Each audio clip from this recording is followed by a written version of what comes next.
Hammaga assalomu alaykum. Bugun sizlar bilan 11-chi darsimiz.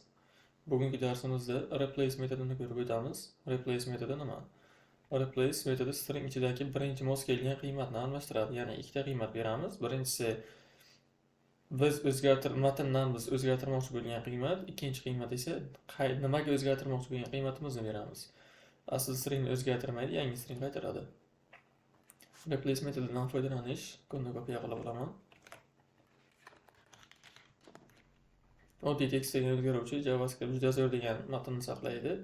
Let new text degan o'zgaruvchi e'lon qilingan va text o'zgaruvchi chaqirib replace metodi chaqirilgan.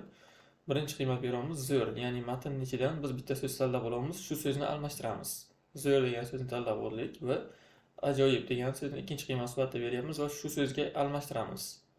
Zo'r so'zini matnning ichidagi ajoyib degan so'zga almashtiramiz. Console logga new text o'zgaruvchi chiqyapti, ya'ni JavaScript juda ajoyib degan so'z chiqishi kerak. Not strings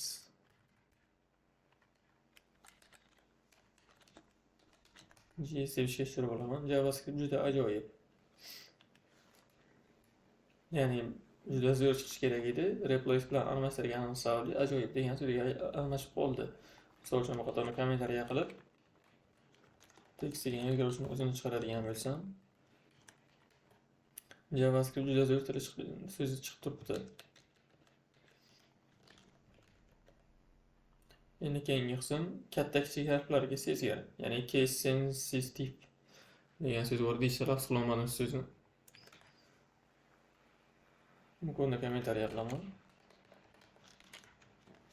Ya'ni misol uchun salom dunyo degan so'z yozilyapti. Salomdagi C katta harf bilan, yana new text o'zgaruvchisi va replace salom, ya'ni kichik harf bilan berilyapti bu yerda.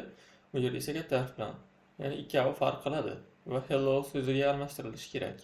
Lekin natija salom dunyo so'zi chiqib qolaveradi, chunki matnning ichidan replace metodi salom degan so'zni topa olmaydi. Bu yerda kichik harf bilan berilgan, bu yerda esa katta harf bilan. Ikkalasi bir xil emas. Salom dunyoligicha qoldi. Keyingi qism o'sha katta kichik harflarni farqlamaslik uchun I flagi bilan ishlatishimiz mumkin.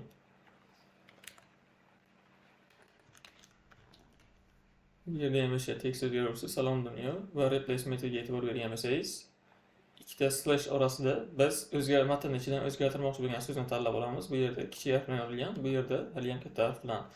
Ya'ni endi bu ikkita slashga olish bu JavaScriptning qoidasi va I harfi qo'yilgan.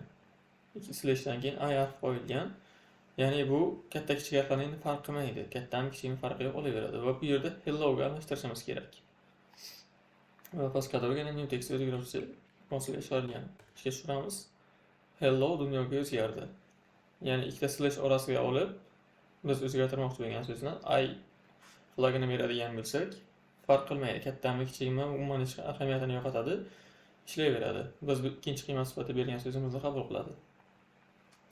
Bugungi darsimiz shundan iborat edi. Hammaga rahmat.